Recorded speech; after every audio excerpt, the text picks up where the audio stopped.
ये सिर्फ एक फाइटर जेट नहीं है, बल्कि उससे कहीं ज्यादा है।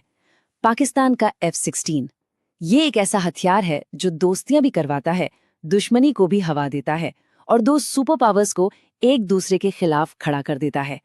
दशकों से ये दक्षिण एशिया के आसमान में सिर्फ उड़ नहीं रहा, बल्कि डिप्लोमेसी का एक बहुत ही खतरनाक खेल खेल रहा है।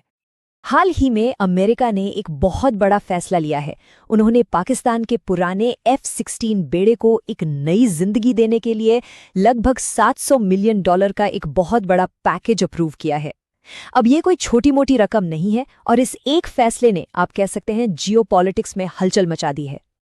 तो सवाल ये उठता है कि आखिर बात क्या है?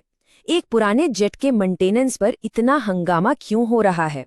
ये सिर्फ कुछ पुर्जे बदलने की बात तो नहीं हो सकती। आइए जरा गहराई में उतरते हैं और समझते हैं कि असली खेल है क्या। तो सबसे पहले ये देखते हैं कि इस $686 मिलियन के पैकेज में आखिर है क्या। तो इस पैकेज का जो सबसे अहम हिस्सा है वो है लिंक 16 सिस्टम। अब ये क्या चीज है? इसे आप हवा में उड़ने वाला एक सुपर सिक्योर मिलिट्री इंटरनेट समझ सकते हैं। ये F-16 को दूसरे विमानों, जहाज़ों और जमीनी सैनिकों के साथ रियल टाइम में जानकारी साझा करने की ताकत देता है, जिसे दुश्मन आसानी से जैम या इंटरसेप्ट नहीं कर सकता। और इसका मकसद है पाकिस्तान के इन विमानों को अगले 20 साल तक लड़ाई के लिए तैयार रखना।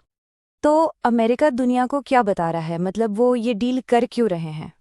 तो ऑफिशियली जो कहानी बताई जा रही है वो ये है कि ये अपग्रेड आतंकवाद से लड़ने के लिए है। अमेरिका चाहता है कि पाकिस्तान की एयरफोर्स उनके साथ मिलकर काम कर सके। सुनने में तो सब ठीक लगता है ना? लेकिन क्या यही पूरी सच्चाई है? अगर हम इतिहास पर नजर डालें तो एक पैटर्न बिल्कुल साफ दिखता है। ये रिश्ता दोस्ती से ज्यादा लेन देन का रहा है। जब अमेरिका को सोवियत संघ के खिलाफ पाकिस्तान की जरूरत थी तो मदद आई। जब पाकिस्तान ने न्यूक्लियर टेस्ट किए तो मदद रोक दी गई। 9/11 के बाद जरूरत फिर आन पड़ी और मदद फिर से शुरू हो गई। मतलब ये एक ऐसा रिश्ता है जो जरूरत के हिसाब से बनता और बिगड़ता रहा है। लेकिन रुकिए, इस कहानी में सिर्फ अमेरिका ही नहीं है। एक और सुपर पावर है जो पर्दे के पीछे से इस पूरे खेल को देख रही है, और वो है चीन। यहां जरा भाषा पर गौर कीजिए। अमेरिका के लिए स्ट्रेटेजिक पार्टनर यानी रणनीतिक साझेदार शब्द का इस्तेमाल होता है, जबकि चीन को ऑल वेदर फ्रेंड यानी हर मौसम का दोस्त कहा जाता है। ये सिर्फ शब्द नहीं है, ये एक बहुत ही गहरी और कॉम्प्लेक्स पार्टनरशिप की तरफ इशारा करते हैं। और यहीं पर आकर ये डील सबसे ज्यादा विवादास्पद हो जाती है। कई एक्सपर्ट्स का आरोप है कि पाकिस्तान अमेरिका से मिली हाईटेक मिलिट्री टेक्नोलॉजी को चुपके से चीन के साथ शेयर करता है। और चीन क्या करता है? वे इसकी पूरी तरह से नकल कर लेते हैं, जिसे हम रिवर्स इंजीनियरिंग कहते हैं, और फिर अपने खुद के हथियार बना लेते हैं।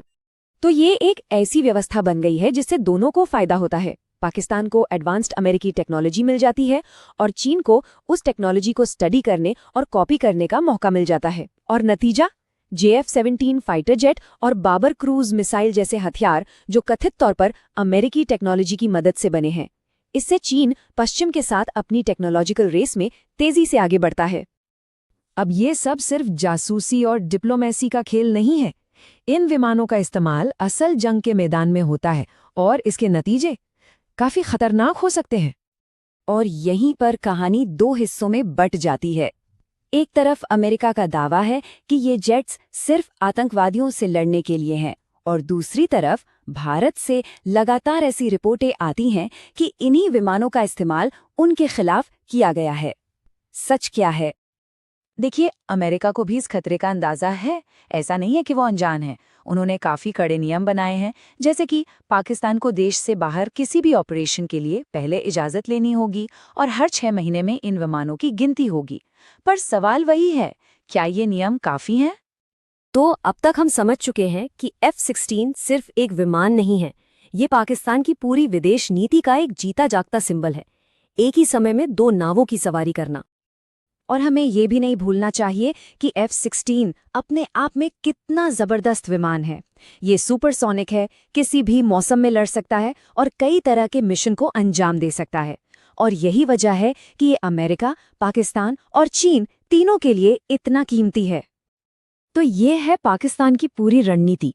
एक तरफ अमेरिका को आतंकवाद के खिलाफ लड़ाई का साथी बनकर उनसे टेक्नोलॉजी लो, और दूसरी तरफ चीन के साथ हर मौसम की दोस्ती निभाकर अपनी मिलिट्री ताकत बढ़ाओ। ये एक बहुत ही खतरनाक बैलेंसिंग एक्ट है, बिल्कुल किसी रस्सी पर चलने जैसा, जहां एक भी गलत कदम सब कुछ तबाह कर सकता है। लेकिन सबसे बड़ा सवाल तो भविष्य का है। जैसे जैसे दुनिया में पावर डायनामिक्स बदल रहे हैं, क्या पाकिस्तान हमेशा के लिए इस दोहरी रणनीति को कायम रख पाएगा, या फिर उसे आखिरकार एक साइड चुननी ही पड़ेगी?